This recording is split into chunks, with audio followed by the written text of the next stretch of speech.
Muy bien. Vamos a leer estos primeros versículos que ya avanzamos un poco en ellos y nos vamos a detener un segundito, en especial en uno, para continuar a lo que hoy nos corresponde. Entonces Juan comienza este segundo capítulo diciendo: hijitos míos. Qué tierno y certero en todo lo que va a tratar. Estas cosas os escribo para que no pequéis. Yo creí que era para saludar, como toda carta. Eso es lo que tiene un objetivo, para que no pequéis.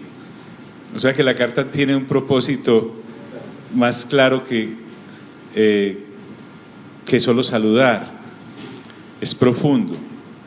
Pero, más que una motivación para que en sus fuerzas el destinatario no peque, es recordándole a través del resto de la carta prácticamente y aclarándole en lo que ha creído y en quien ha creído, para que una vez procese con su razón, digámoslo así, pueda captar la profundidad de lo que ha ocurrido en su vida por la fe que dice tener en Cristo Jesús. Entonces, cuando él dice estas cosas os he escrito para que no pequéis, también nos recuerda que si alguno de los que ha nacido de nuevo hubiere pecado, tiene algo, y aquí es donde me quiero detener un segundito, abogado. Dice: abogado tenemos para con el Padre. No dice abogado tuvimos, no dice abogado tendremos. Él me está diciendo aquí abogado tenemos. Y ese abogado tenemos, además, tiene una vigencia que la podríamos circunscribir a que tendrá validez esa representación ante el Padre hasta su retorno. Lógico, a nosotros pues nos sirve durante nuestra generación mientras partimos biológicamente, pero el abogado tenemos está dirigido a todos los creyentes de todos los tiempos que se hayan avenido por el Espíritu Santo a creer en la gracia que ha sido depositada en Cristo Jesús por el Padre. Cuando dice abogado tenemos para con el Padre, nos está hablando en un escenario de tribunal.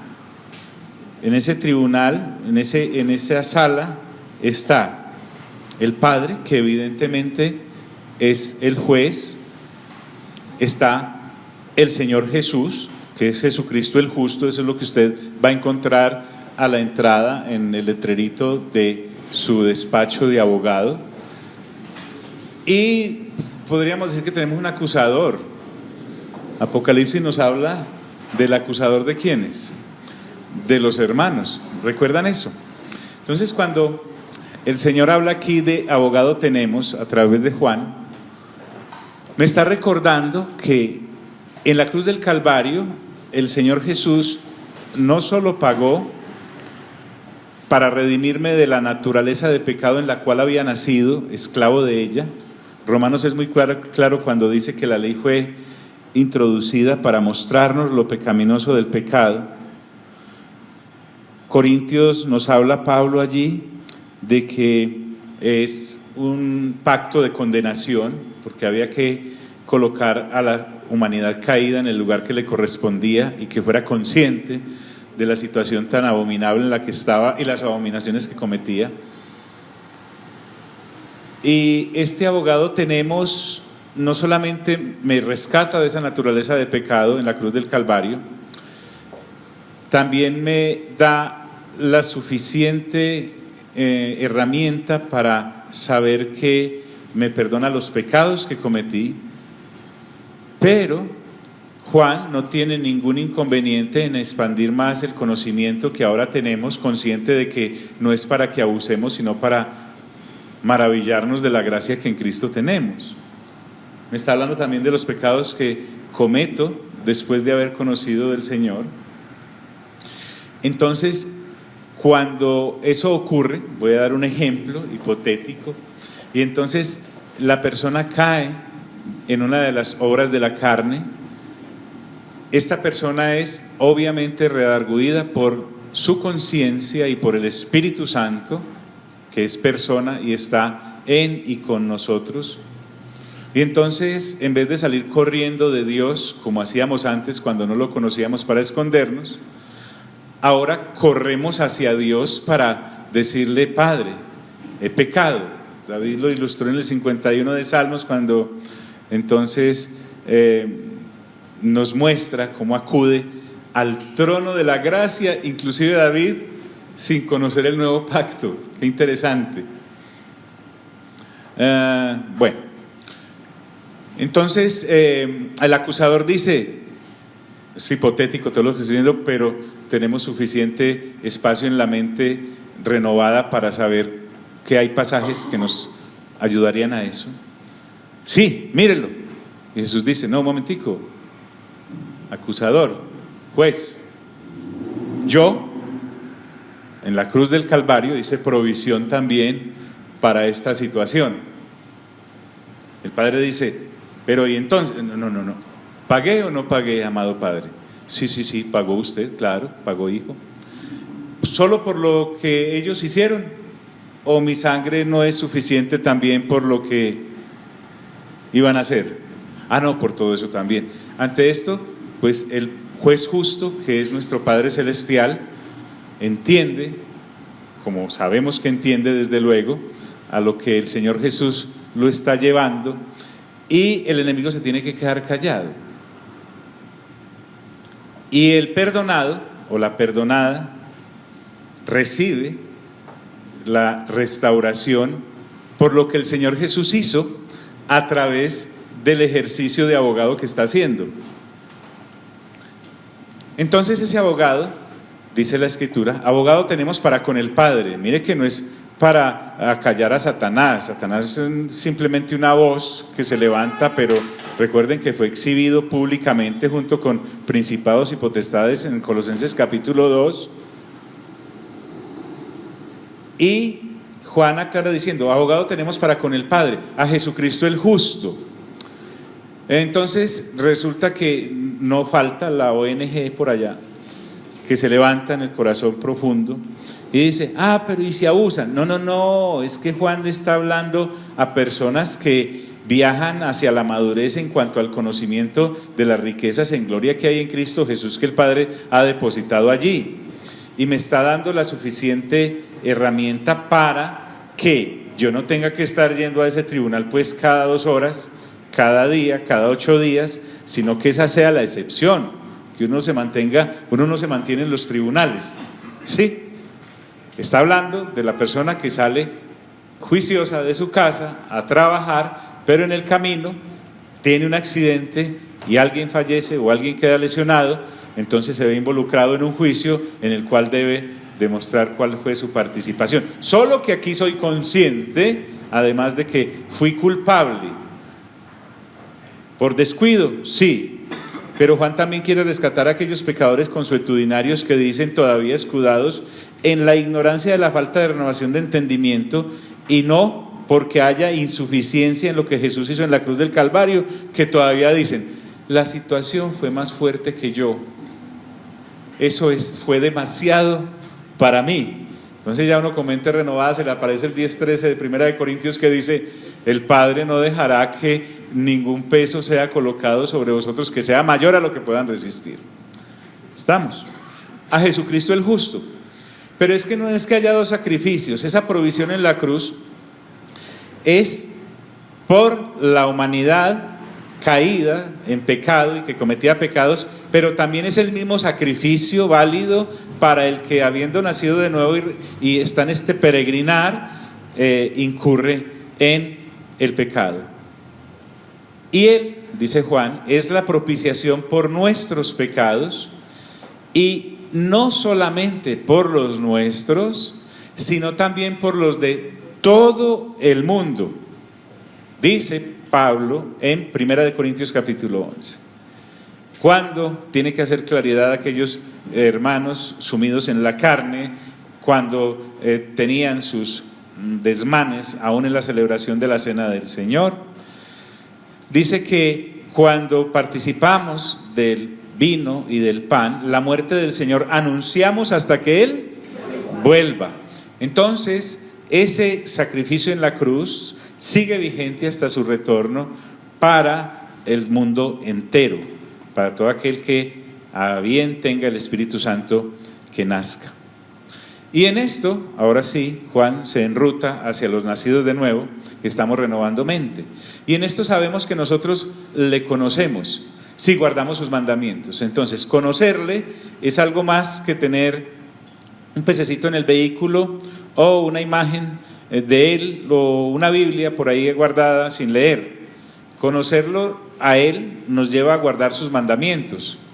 Y ahí es donde hemos hecho referencia, y lo vamos a hacer muchas veces en esta carta, al versículo preferido acá del señor Aparicio, que está en Juan 17:3, que dice: y esta es la vida eterna, que te conozcan a ti, dice el Señor Jesús, el único Dios verdadero, y a Jesucristo a quien has enviado. Entonces, su amor, el ágape de él, colocado en mí, Pablo dice en Romanos que le amamos ahora porque Él nos amó primero.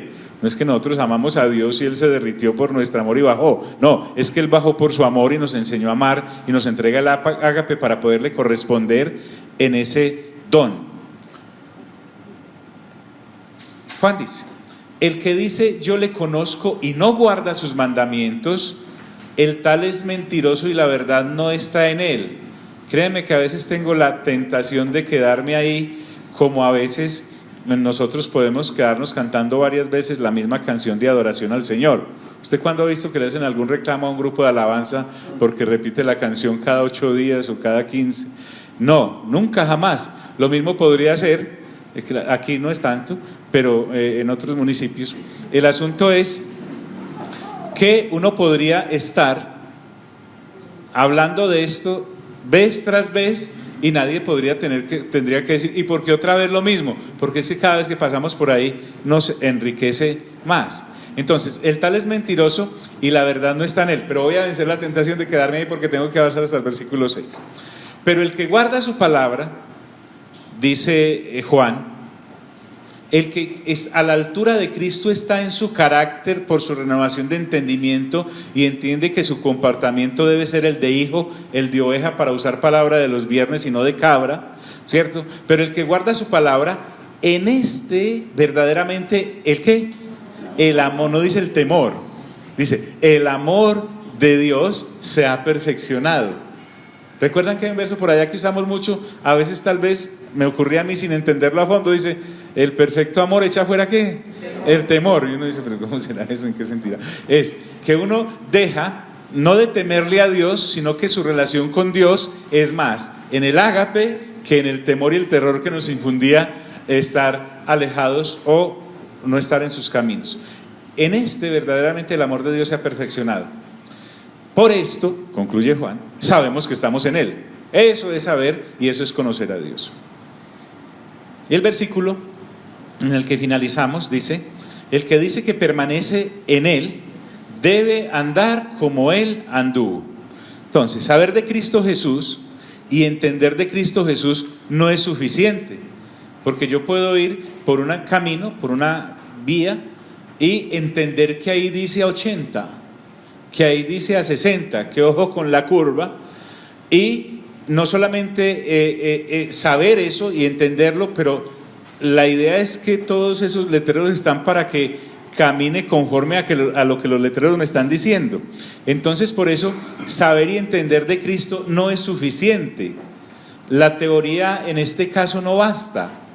El obrar es el que refrenda que estamos amándole, y por amor que Él nos ha entregado es que entendemos que amar es vivir en sus mandamientos, porque eso es lo que Él hizo.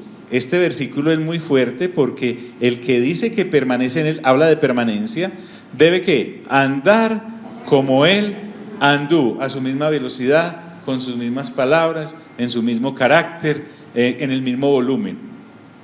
Después volveremos ahí. Sí, doctora. fuertecito. Pastor, tengo una duda. Cuando David, que era conforme al corazón de Dios, ¿está bien dicho ahí? Sí. Peca Sí. con Betsabé. Sí. Y tienen un hijo. Sí. Y el hijo Dios decide llevárselo. Pues yo entiendo más o menos como que ese es el castigo, ¿cierto? Por el pecado. Y entonces, usted mencionó ahorita, incluso David no conocía el nuevo pacto, pues, y le pidió perdón a Dios. En el nuevo pacto, las consecuencias ¿dónde quedan? Al pecado. Muy bien. Qué buena pregunta. Pongámosle a eso entre paréntesis, no se la voy a dejar de responder, pero vamos a mirar en el transcurso de los siguientes 4 capítulos y lo que resta de esta, los suficientes argumentos para mirar dónde quedan esas consecuencias. Vale, listo, muy bien. El que dice que permanece en él debe andar como él ¿qué? Como él anduvo. Entonces aquí Juan Pablo, qué pena con Juan, nos recuerda a quiénes les está hablando. Hermanos. En otras versiones vamos a encontrar que dice, en vez de hermanos, amados míos, hermanos, no os escribo mandamiento nuevo, porque lo que él va a hablar a continuación ya estaba en el Antiguo Testamento, vamos a poderlo ver. Por eso él dice, no os escribo mandamiento nuevo, porque él acaba de decirme, el que dice que permanece en él debe andar como él anduvo. Y nos dijo también que el que ama a Dios guarda sus ¿qué? Sus mandamientos. Entonces, ese mandamiento se lo va a convertir en un singular llamado mandamiento, que es lo que nos va a mostrar que es vivir en sus mandamientos. No os escribo mandamiento nuevo, sino el mandamiento antiguo que habéis tenido desde el principio. Entonces, este mandamiento nuevo que era antiguo, porque no hay nada imposible para ¿quién? Para Dios. Ahora está en el Nuevo Testamento, usted lo puede encontrar en Mateo 22 del 37 al 40, cuando empieza a hablar allí el Señor Jesús del asunto, puede ir allá.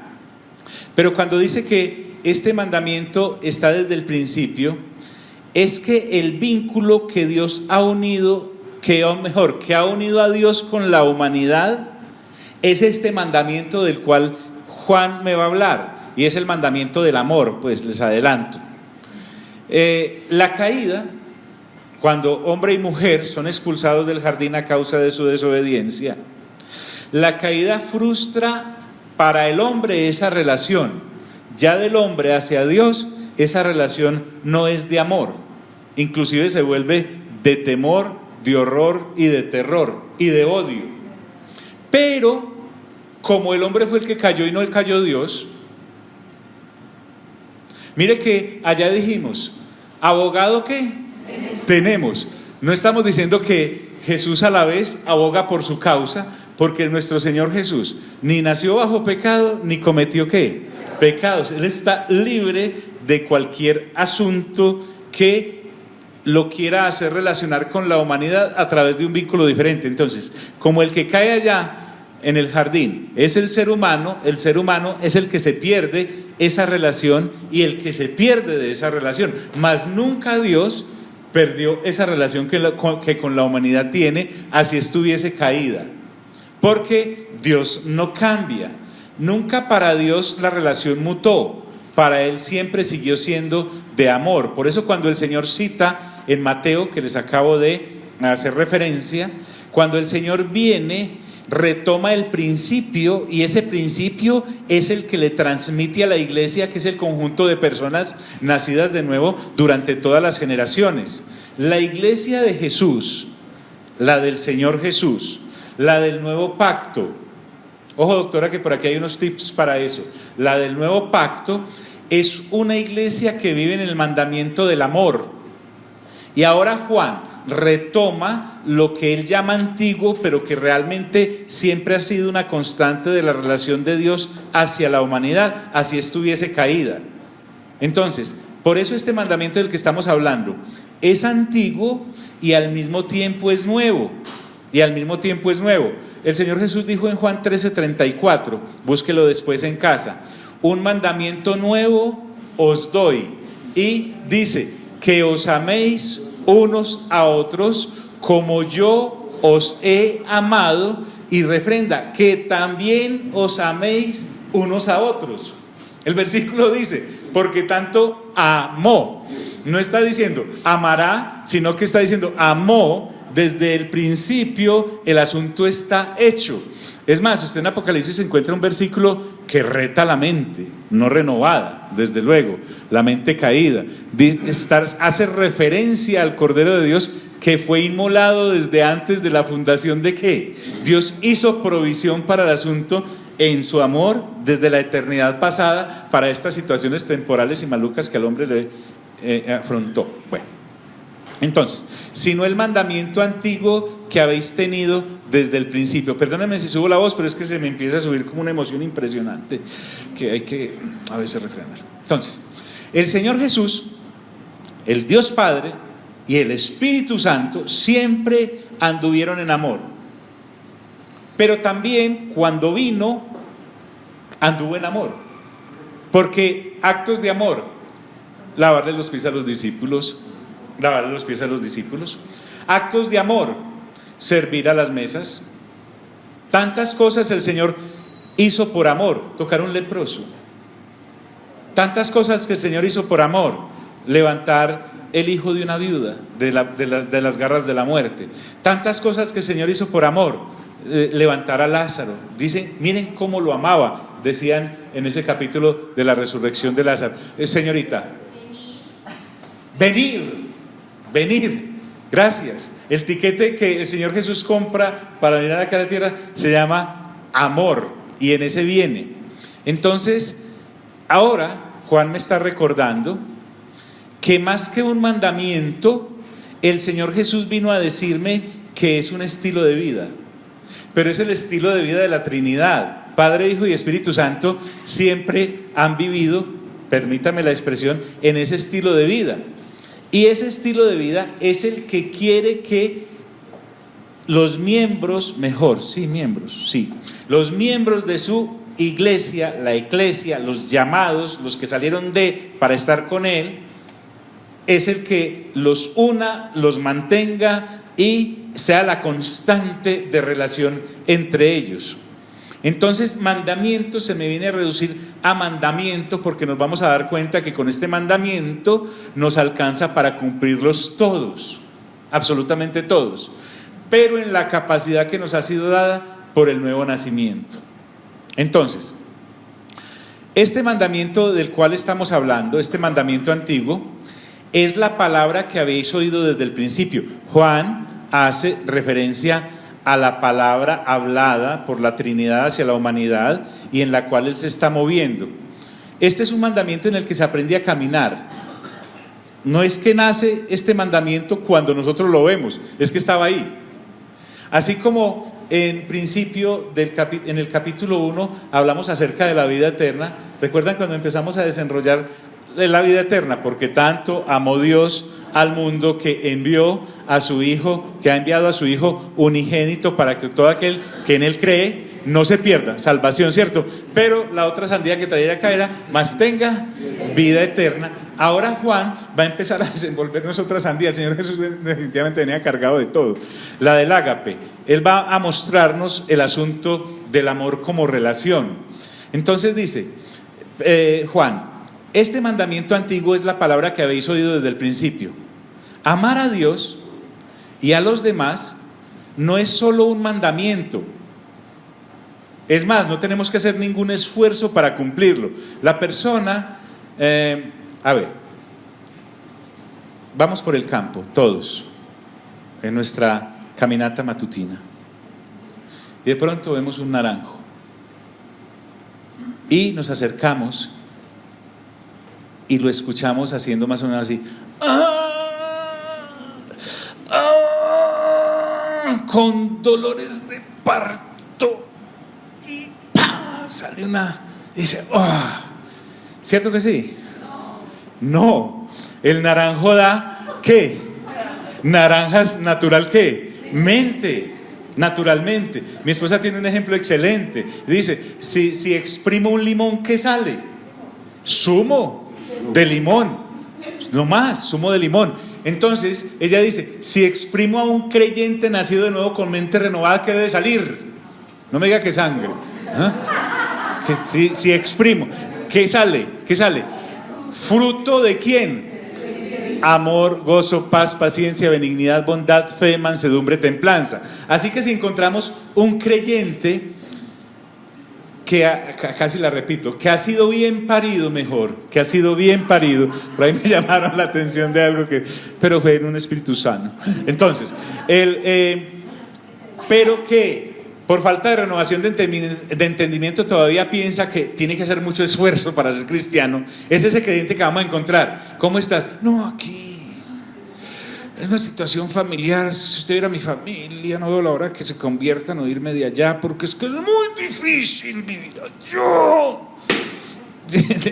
Ese hermano, esa hermana tiene un asunto de falta de renovación de entendimiento.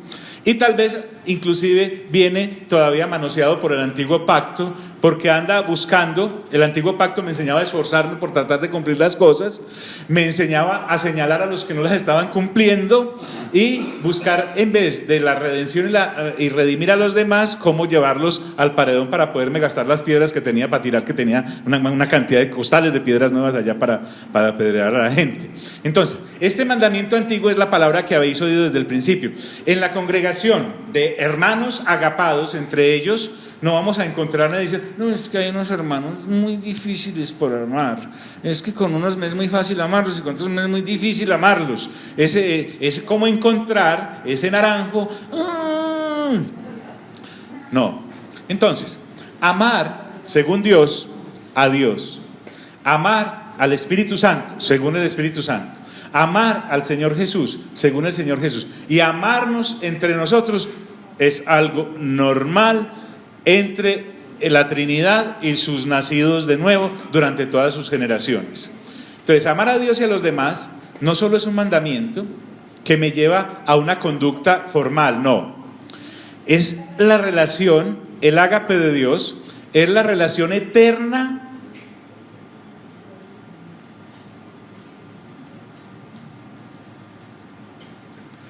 de la vida eterna que hallamos en el eterno Dios.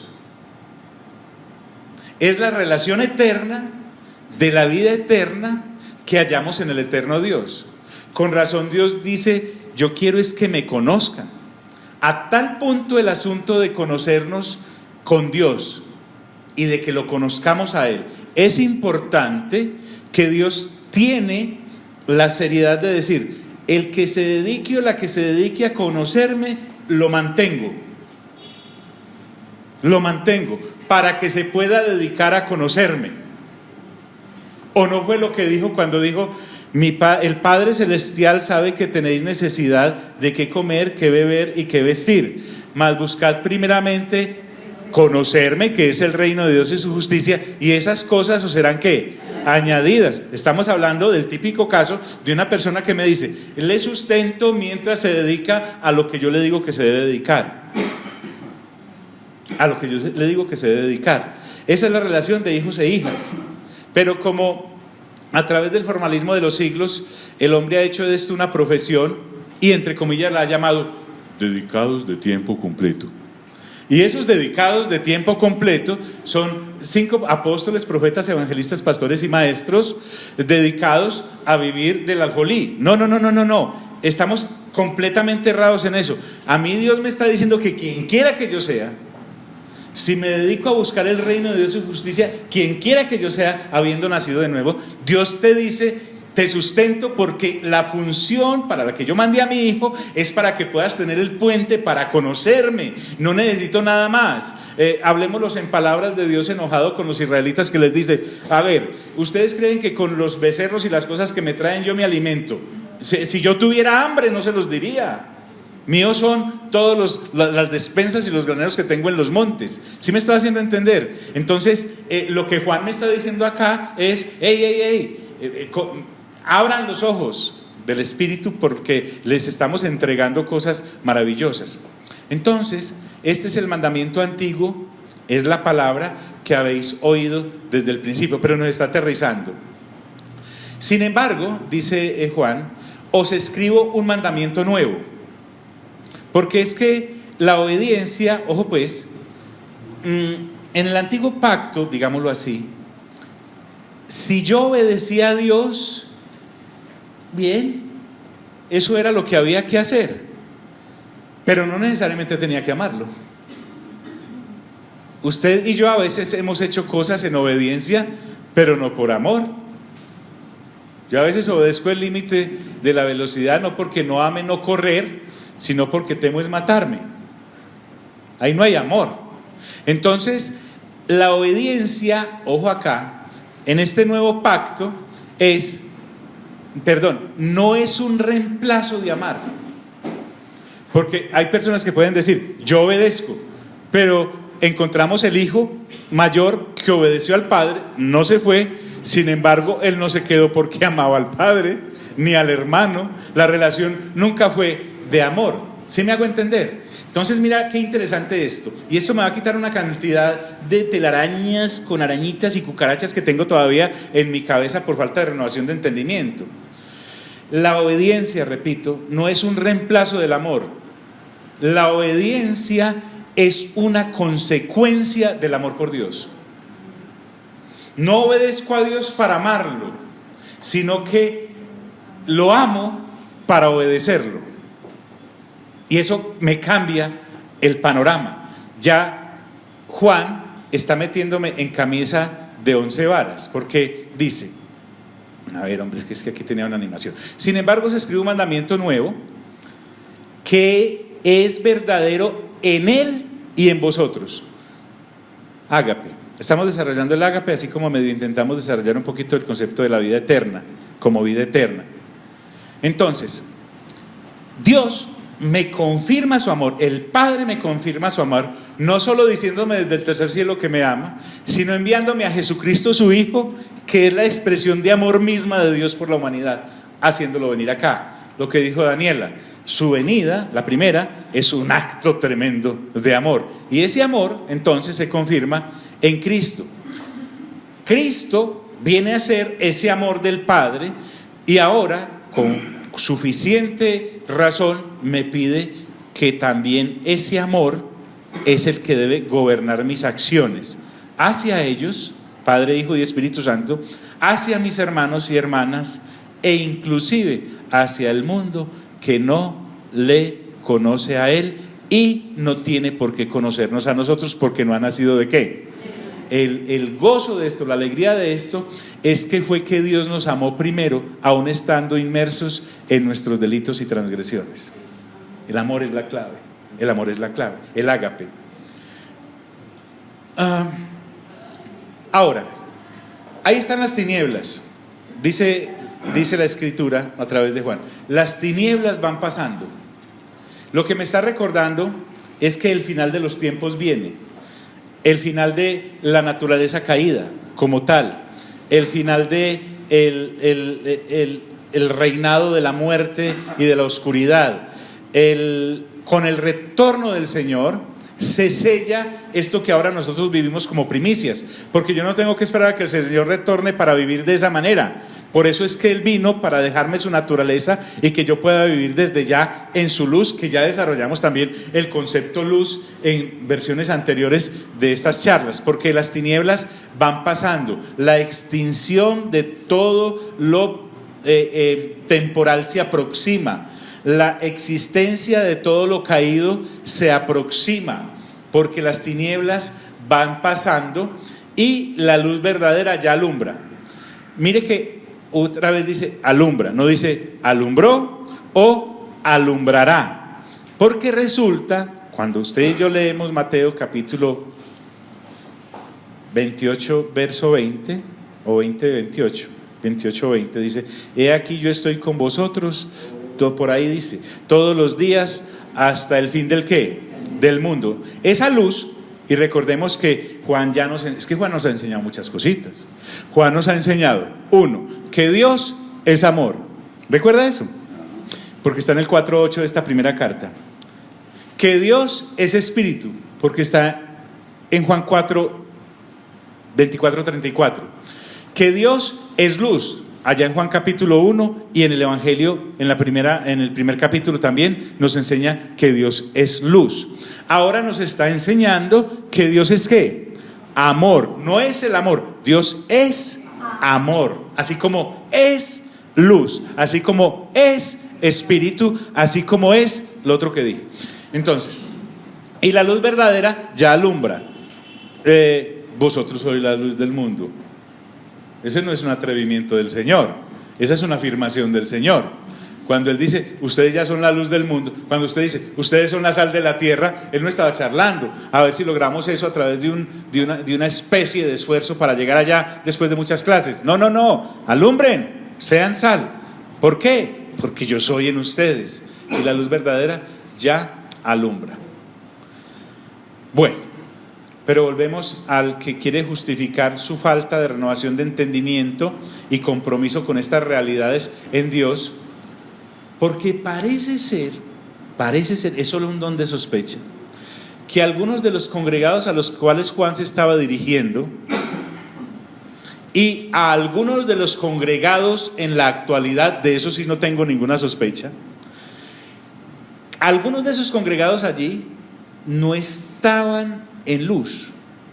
Entonces por eso Juan aclara, el que dice que está en luz, lo que va a decir a la siguiente es fuerte, es decir, el que dice que está en comunión con Dios, el que dice que ya no está bajo pecado porque nació de nuevo, el que dice que está libre de pecar porque tiene una nueva naturaleza, el que dice que conoce a Dios, como acabamos de hablar, y que dice que guarda sus mandamientos, esa persona que dice eso y que está en una sana doctrina, que no está metido en ninguna herejía, porque recuerden que las herejías falsas pululaban, herejías pululaban en esa época y hoy en día, y que ahora dice que está en luz, ese que dice que está en luz y aborrece a su hermano, o no hemos encontrado eso así.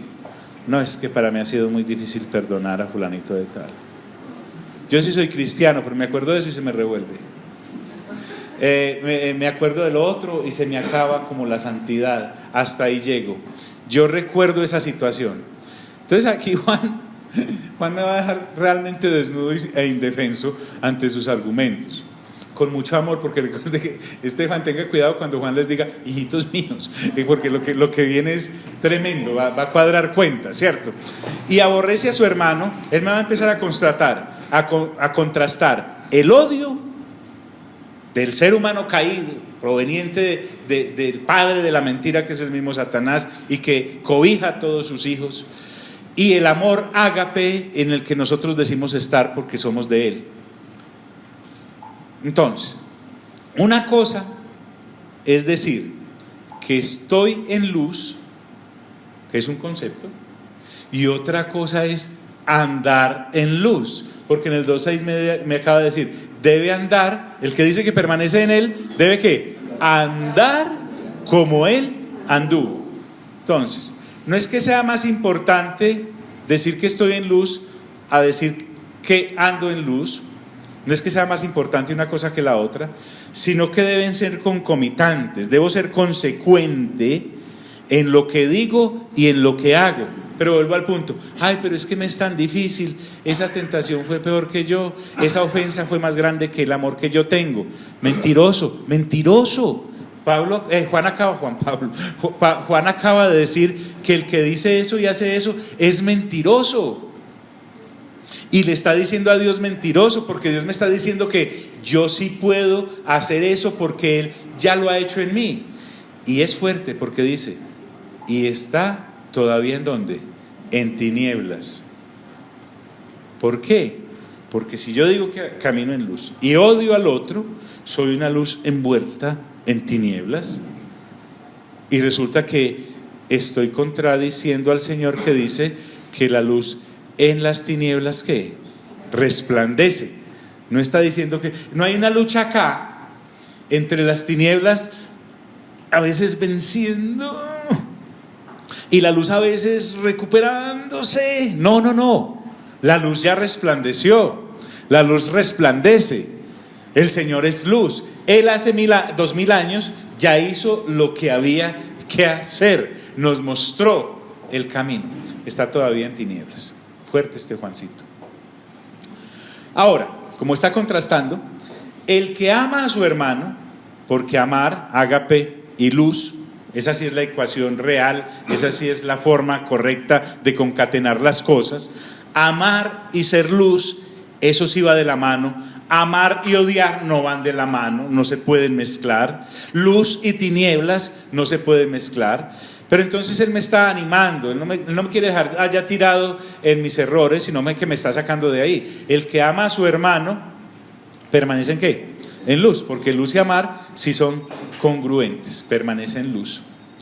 Y en Él no hay tropiezo. Entonces, esta clase de persona cristiana, con mente renovada, avanzando en el carácter del Señor Jesús, no tropieza ni cae en las tinieblas, porque es que no le queda tiempo para eso. La persona realmente enfocada en Cristo Jesús va detrás de Jesús, siguiendo sus pasos, desgranaditos como nos los dejó claros en cada evangelio, y el Espíritu Santo nos lo refrenda en cada carta. Entonces esta clase de persona no tropieza ni cae en tinieblas. Pero ¿y si cae? Hombre, pues ya no hablamos que si cae, ¿a quién tenemos? Abogado tenemos, ¿cierto? Estamos hablando del que está juiciosito haciendo la tarea, que cayó e inmediatamente volvió a estar juiciosito. Entonces esta persona no es de las que se mantiene tropezando y cayendo en tinieblas, ojo, y tampoco hace tropezar a los demás.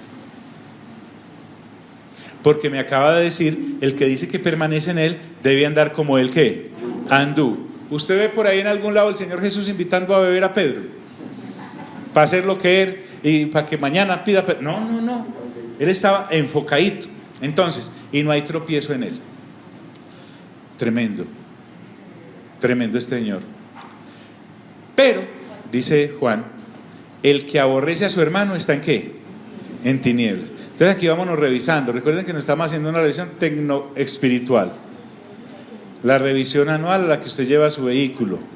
Y allá ese señor lo colocan las máquinas, le colocan todos los electrodos y le dice, está emitiendo muchos gases, vaya que le corrijan esa fuga. Tiene esas luces fundidas atrás, vaya que se las cambien. Oiga, esto frena porque Dios es muy grande, vaya que le corrijan los frenos. Y uno va y vuelve hasta que le dicen, pasó. La revisión técnico-espiritual es la que nos está haciendo aquí el hermano Juan, experto en esta cosa. Pero el que aborrece a su hermano está en tinieblas.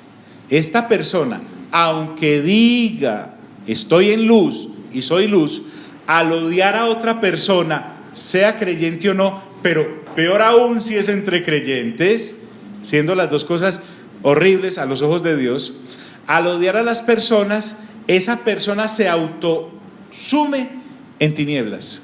Se autosume en tinieblas. Sí, ya vamos para allá. Lo que pasa es que tengo que llegar en el capítulo 3 al versículo 15, que es al que ustedes están haciendo referencia. Vale, homicida también, homicida, pero está en el 3. Imagínense, es que la revisioncita está del capítulo 5, hasta el capítulo 5. Pero el que aborrece a su hermano está en tinieblas, ojo pues, y anda en tinieblas. Usted puede decir, no, yo no ando en tinieblas, pero aborrezco a mi hermano. Un burro hablando de orejas, ¿cierto? Su caminar, esa manera de caminar en odio y de aborrecimiento, esto es terrible. Esto es muy fuerte, porque dice que realmente su caminar corresponde a la oscuridad, no a la luz, que dice vivir y que dice representar. Además de que anda en tinieblas, dice, y no sabe a dónde va, porque yo no sé dónde se reviente el cordón, pero hay un lago de fuego y azufre que espera a todos aquellos que en odio viven. Aunque esta persona piensa que a pesar de estar en odio y en aborrecimiento hacia el prójimo, la Nueva Jerusalén lo está esperando. O sea, es un autoengaño completo. Y no sabe a dónde va. Ahora, ¿por qué no sabe a dónde va? Recuerden que Juan nos ha dicho, hombre, tinieblas y luz van hasta el final. Ahora, ¿por qué esta persona, a pesar de haber dicho que está en luz, porque cree en Cristo Jesús, pero su caminar no corresponde a aquel que realmente está en luz? Es que ocurre algo en su vida. Las tinieblas le han cegado los ojos. Y no está hablando de estos ojos que ven lo natural. Está hablando de la venda que se nos quitó cuando en Cristo Jesús estamos. Porque las tinieblas han cegado sus ojos. Esto es una situación muy triste.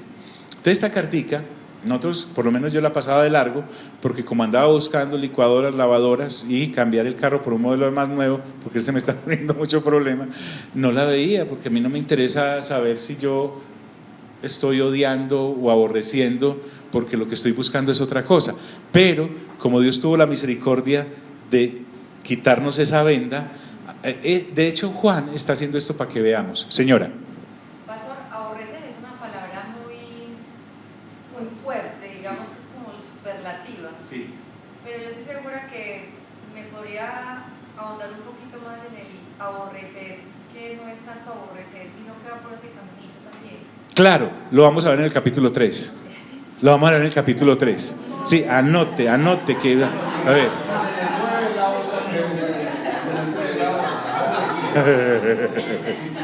No crea que estoy haciendo como James, que ahora está jugando mejor. No le estoy haciendo ningún quito. Es que es en serio. Bueno, Juan sabe que ya ha apretado mucho, ¿cierto? Y por eso dice, os escribo a vosotros, ¿qué?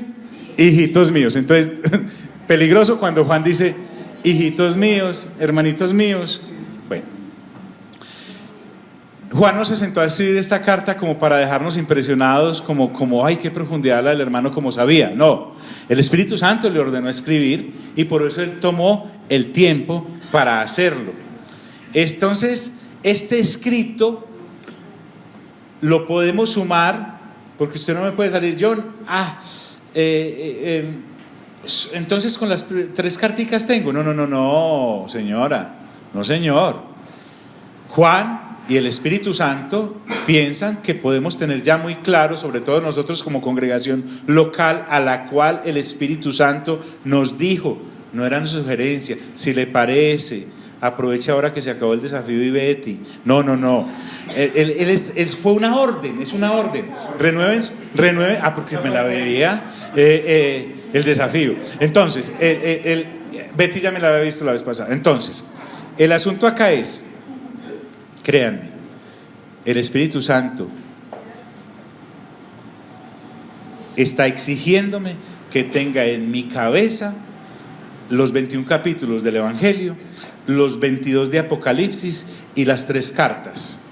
O sea, los 5 capítulos de la primera carta, el solo capitulito de la segunda y el solo capitulito de la tercera.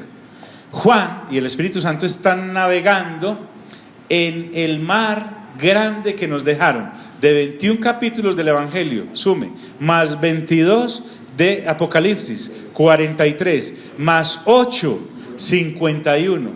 Entonces yo no puedo llegar a esta carta aterrizando como un paracaidista. ¡Pum! No. Yo vengo carreteando desde el Evangelio de Juan, desde el capítulo 1.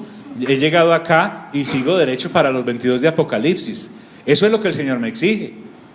¿Por qué? Porque cuando Juan dice, os escribo a vosotros hijitos, se está refiriendo, y quiero tomar esa vertiente de pensadores, a los evangelios, a las cartas y a Apocalipsis. Entonces, este hijitos es el cariñoso trato que Juan le da a esos agapados destinatarios. Él no está tirándole perlas a los cerdos, es que él estuvo ahí cuando el Señor Jesús dijo, no le tiren las perlas ¿a quiénes? A los cerdos. Por eso dice hijitos. Entonces, cuando habla de hijitos y de padres, acá en los siguientes versículos, él no se está refiriendo a edades biológicas, él se refiere a madurez en este caminar. Y cuando dice hijitos, está diciéndoles a los que están empezando, y cuando dice jóvenes, está hablándoles a los que van avanzando, y cuando dice padres, está hablando a los que han alcanzado la madurez, porque escuche bien, mi hermano y hermana, este no es un camino perpetuo en donde yo estoy tratando de alcanzar, lograr el zen allá, el ser el uno con el todo. No. Hay un momento en que la época de aprendizaje se acabó y ahora estamos con la comprensión completa, comportándonos como padres con aquellos que están principiando, porque si no, entonces vamos a hacer una cantidad de bebés en pañales tratando de cruzar hacia donde, como no se puede. Se necesita madurar. ¿Sí me hago entender? Entonces, os escribo a vosotros, hijitos, recordándonos lo que el Señor hizo, porque vuestros pecados han sido perdonados. ¿Por quién? Por su nombre. Perdonados, está hablándome de que el perdón es la puerta inicial por donde entra uno a la vida cristiana.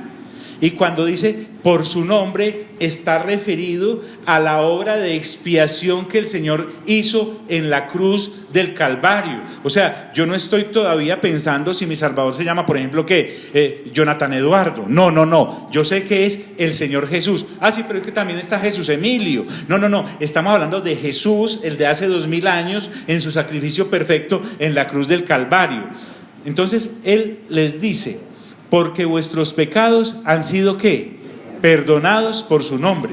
Entonces le está hablando a los que están iniciando, hijitos, esa es la puerta de entrada. Efesios es más claro cuando me dice que este es el camino inicial, la sangre preciosa de nuestro Señor Jesús, pero también es el caminar para el más maduro, porque en esa sangre seguimos caminando.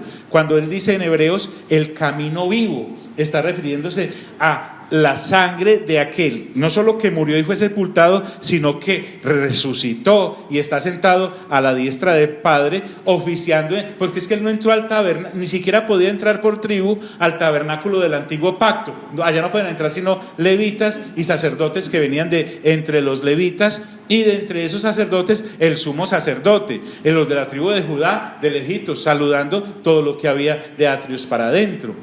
Jesús entró a los mismísimos cielos porque es representante de un mejor pacto. Hebreos dice, ese pacto nos convenía porque es un mejor pacto, a eso se refiere. Entonces, él está abogando por ese conocimiento que realmente usted y yo tenemos de Jesús. John, yo no conozco a Jesús. Entonces desatrásese, métase a YouTube y desatrásese, porque tiene que sacarle tiempo. Por eso él escribe a los que están iniciando. Fíjate que él no está diciendo, esperando a ver si no, hijitos, los que están comenzando, porque vuestros pecados han sido perdonados por su nombre. Y aquí viene, y os escribo a vosotros padres. Nuevamente, no está referido a edades, sino a madurez en el proceso de la vida cristiana. La entrada es la misma para nuevos y sigue siendo la misma para los maduros. ¿Por qué? Habla de conocer, porque conocéis al que es desde el principio. Entonces, conocer a Jesús es la entrada a este camino, pero solo lo logro ingresando a través del perdón que en él me ha sido dispensado.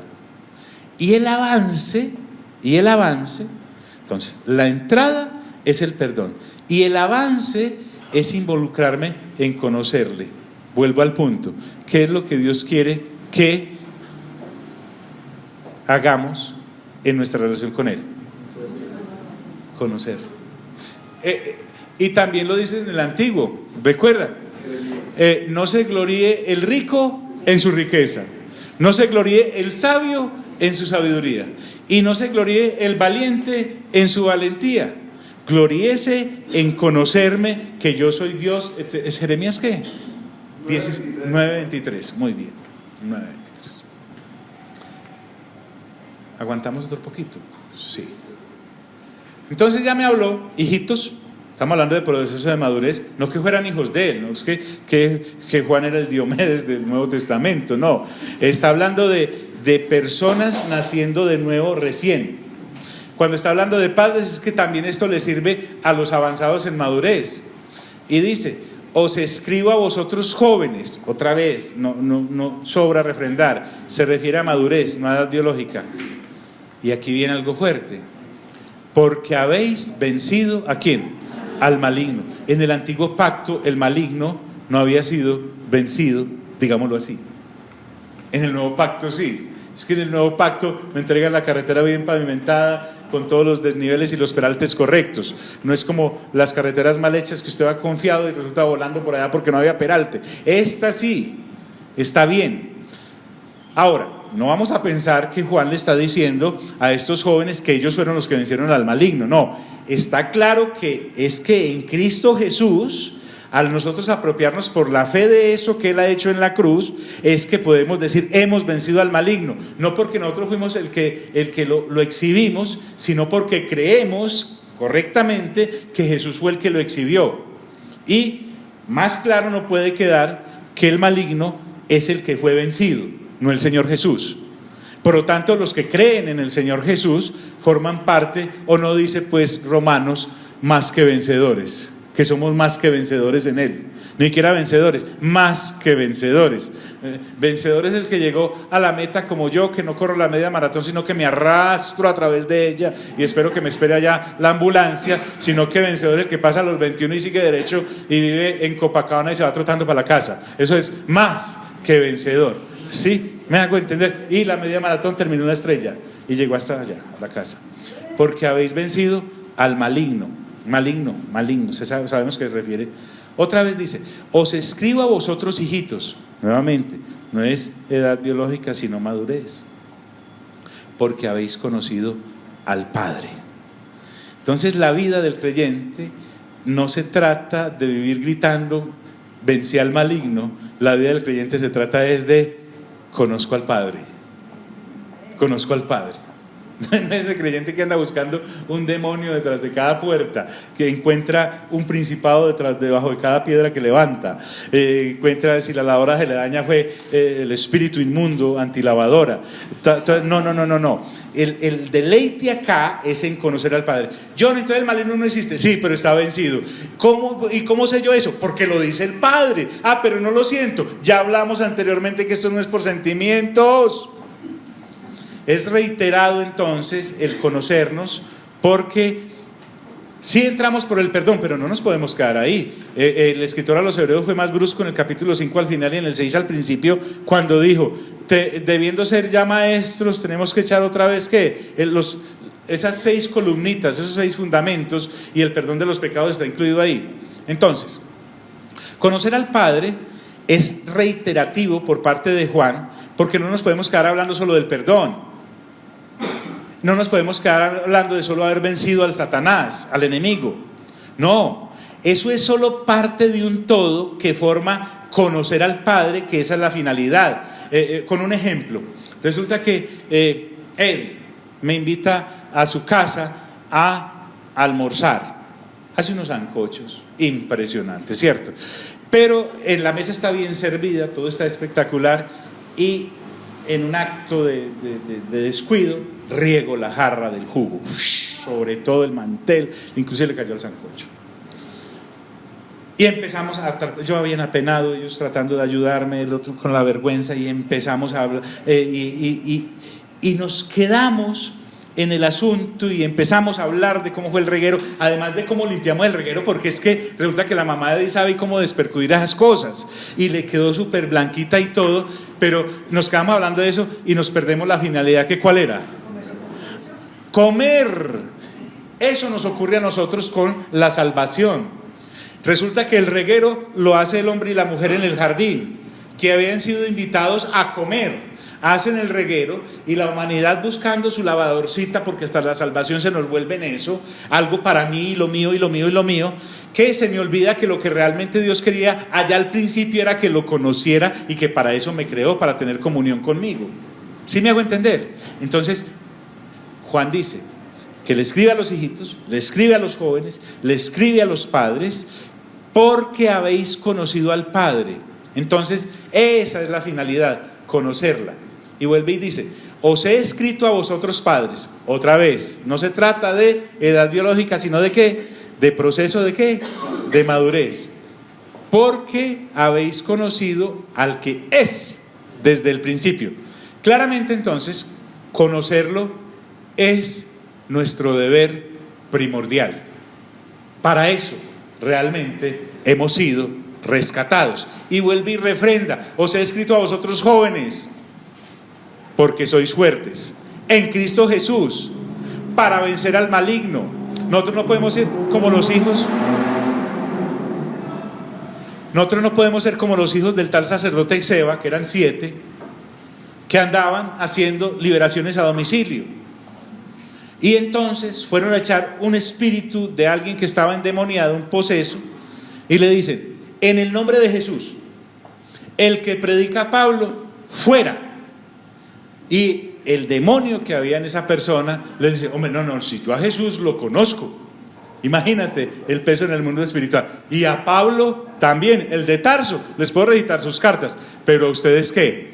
No los conozco. Y haciendo que el poseso se abalanzara sobre ellos, los mandó todos aporreados para la casa. Entonces aquí dice: porque sois fuertes. Nosotros entendemos que somos fuertes en Cristo Jesús, no en nosotros. ¿Sí o qué? Ay, no, llamemos a aquel porque es muy fuerte. No, en Cristo Jesús, para vencer al maligno. Y voy a dejar esto aquí solo como introducción, porque es que, aprovechando lo de Juan de hijitos míos, la próxima semana vamos a hablar otra vez del renovar entendimiento, porque dice: ¿y la palabra de quién? Dios. ¿Permanece en dónde? En vosotros. Entonces, de renovación de entendimiento vamos a hablar bastante, si Dios nos lo permite, la próxima vez. Padre, te damos gracias por este tiempo en que hemos transitado en estos versículos.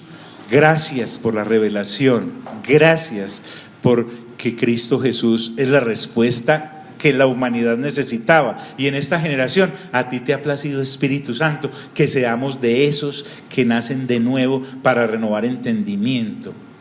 Señor, líbrame, por favor, de ser un nacido de nuevo que no renueva entendimiento, porque no quedo sirviéndole ni a los que no han nacido de nuevo, y soy un fardo y una carga y un lastre para los que están renovando entendimiento.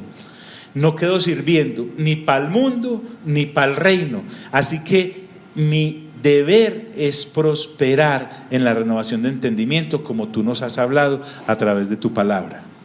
En el glorioso nombre de Cristo Jesús salimos de este lugar, mas no de tu presencia. Amén, amén y amén.